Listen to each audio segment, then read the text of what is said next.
right, let's talk about what happened in the markets. First off, the SPY, decent week last week. I mean, we kind of, we talked about it. We nice little drop down into this zone for the SPY. We had that reversal and then kind of base. This was 2 weeks ago. Nice little base in here. Last week, we actually got a run out of that base, ran up into the 100, ran up into this resistance zone, pulled back down and kind of found support at the 200 and printed a weekly low. So where are we going to go this week? Well, right here, what I pulled was the Fibonacci retracements from the high here to the low, and the 50% retracement level sits right in here, right at this 439 area.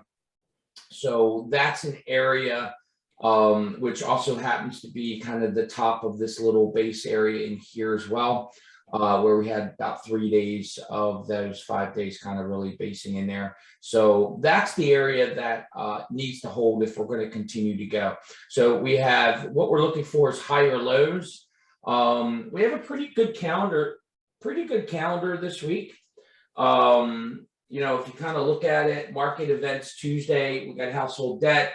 Wednesday, got, Michelle Bowman speaking. We also have 10-year note auction, which we'll be watching. Thursday, we have CPI, and then the 30-year bond auction. And then Friday, we have consumer sentiment. So we'll be watching all of that. So I think it kind of gives us a runway to really get going and do some things. If we look back in on the hourly, you can kind of see this level here, this 448, 449 level. And, we're going to be watching. We want to get back above there. Kind of got this little trend line here on the hourly that we'll be looking for a break. We also have support at the 200. It's up and rising on the hourly chart. So looks pretty decent. If we go to tech, if we go to Qs, interestingly enough, the Qs actually found support already at their 50% retracement. So we're going to see if tech can get going from there. Again, we want this to be that higher low. Sometimes sometimes the 50%, you got the 61%, it'll maybe give a little bit of a base too, but we want to see that going forward. Small caps, again, a little bit of, we're kind of, hit up against this trend line in here, trying to get back above in this area here, but still looking weak. Growth still looking weak. Had a lot of economic data come out that came in weak as well. Rates shot up, broke out on Friday on the non-farm payrolls report. That report came out, blew away expectations, severely increased the prior month's numbers. But that report, while it was better than expected, is something that really you got to take with a grain of salt, because there was a lot of BLS Labor Department revisions in there.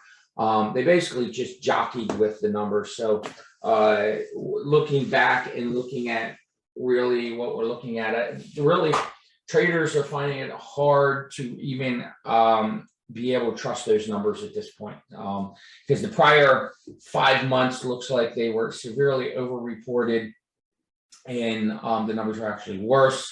And then they've done this revision, so it's really a shit show. But the big thing right here is that rates did break out. We still had a collapsing of the yield curve a little bit. While they did break out on the long end as well, we saw a slower breakout. So the 10-year broke out 5.64%, 30-year broke out 4%, which kind of shows you that little bit of a difference. So it's going to be, the yield curve is going to be something interesting to watch going forward. Oil, Oil busted through 90 in spectacular fashion. Looks like we're destined to this 100. We're in this nice active sequence. You know, we talked about this little breakout in here, and how once we got above this 50, we've been bullish in oil stocks since this little run up. We're still in them. So nice little active sequence looking at 100. Looks like it's a fait accompli. So Bitcoin, you know, breaking this trend line. So pretty strong action from a risk standpoint. Market got some strong action last week. So you're seeing Bitcoin doing its thing. You got Ethereum, strong action as well. Ethereum yet to really break this trend line that we're looking at in here. So maybe you want to kind of wait to see if Ethereum can kind of catch up to Bitcoin, but nice strong action. This week needs to confirm that breakout. If we do, we should get some action up into the 200 and to the 50. So probably about 5,000 points worth of action, 6,000 points worth of action, possibly if Bitcoin's going to continue to run going forward. So interesting action in the markets. I think we're poised to go up this week. We have like I said, light information. We've gotten through a bunch of the big boys in earnings. We've gotten through the Fed meeting. We've gotten through the non-farm payrolls meeting. And yes, non-farm payrolls, definitely a game changer. But I think there's enough confusion in there that really the market's just pretty much in discount mode, I think, as far as looking at the reaction to the non-farm payrolls report. So we're going to watch, you know, some levels of areas to watch. We want to see this area here, this 448.92 for kind of holding here. We want to see you got 454 is probably the area that we're looking for next. Then you got the 100, then the top of last week will come into play. So they're the areas we're looking at. We had a nice strong breakout on the market Friday. Nice break of the 15-minute high. We've been getting some really strong action in the market into the afternoons. And then coming into market imbalance orders, it just really capitulated and just completely fell off a cliff, erasing all of that gain and closing closer to the 15-minute line down there. So SPY definitely you know, bullish action here out of the gate going into the close, and then imbalance order. So I still think, you know, assuming we do have Russia geopolitical events happening, we're still going into a Fed tightening. Earnings has been pretty decent. Okay, we've had a 78% of the companies have beat expectations, a little bit later than what we've seen previous quarters. The previous 2 quarters have been around the 84% of companies beating expectations. What we have seen is a pretty good lowering of guidance going forward. So we're doing really well this earnings session, but I think, you know, a lot of companies are worried about the quarter coming up. So we're seeing that guidance kind of pull in a little bit. As far as stocks, you know, let's take a look at some stocks here. Tesla doing its thing. I think Tesla is poised for a breakout next week if the market can confirm.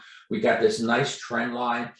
Tesla's given us some great trades through the 900 level. Last week gave us 2 really good trades. We have this nice little trend line in here looking to break. So I like where Tesla is. And we'll be seeing if we can get a nice little break of Tesla. And again, what I'm looking for on the hourly chart is this 940 area. I'd like to see us break this area, stay above the 200 on the hourly. We still have a declining 200. We finally got above it, but we need to hold above it, hold above this area. If we do, I think the upper echelon, this 1,000 area, is probably what we could see next week in Tesla if we get that going. Apple, let's go to the daily on Apple. Same thing on Apple. Moving averages still pointing up. finding support at the 50. I'd like to see these get back above. Got a nice little trend line in here. So on the daily chart that we'll watch to see if we can get broken. If you look at the hourly chart, we want to see that trend line broken. We are still above the 200, and it is kind of pointing up to flat. So like to see Apple get back above this 175 area. If we can get back above this 175 area, we can break this trend line, then I think you get some positive action in Apple. We have the financials did really well, obviously with rates rising. So you got JP Morgan coming out of its base a little bit. You got Goldman Sachs coming out of its base a little bit. So those two are best of breed. And then we've also seen healthcare kind of hold up and do its thing. And then again, obviously we've seen oil, Devon Energy doing its thing. I established a position in, oh, sorry about that. I established a position in Hess. So Hess is a nice little breakout here. So we'll see if Hess can, if oil is going to keep on going, if Hess can keep on doing its thing. Obviously, last week, Facebook was a big issue. Again, Facebook keeps on making lower lows. So we'll see where they top out Facebook going forward. Microsoft hanging in here in this space. We had a couple good trades in Microsoft.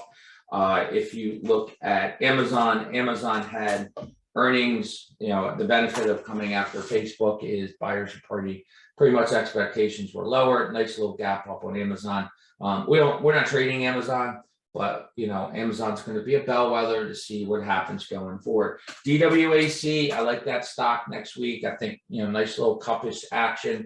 You look at the hourly. I like breaking above. Kind of breaking above these tops, breaking above 86 in here. And I think you could see a run up to the 93 area. So nice action above the 200. So DWAC will be on watch going forward. Google, obviously with the stock split, we're going to have that as a market general, so to speak, as well.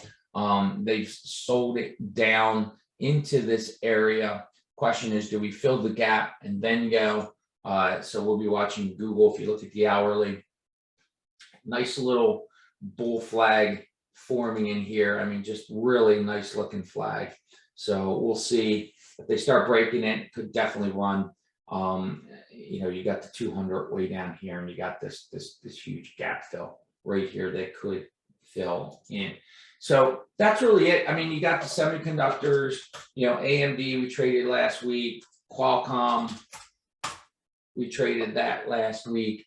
If, again, the question is going to be, is tech going to be in play?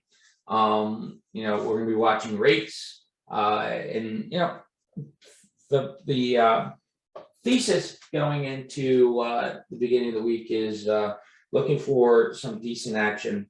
You don't have a lot. I think CPI is the biggest issue. CPI is going to be on Thursday, so you got a little runway there. You got the 10-year note auction could cause some wranglings in the note market. So you got that on Wednesday. So I think you got a little bit of a runway here for us to kind of move forward. If you look at nat gas kind of pulling back after its big run up. If you look at gold's kind of compressed in there. And then finally, if you look at the dollar, pulling back down to this 100. So positive news for stocks.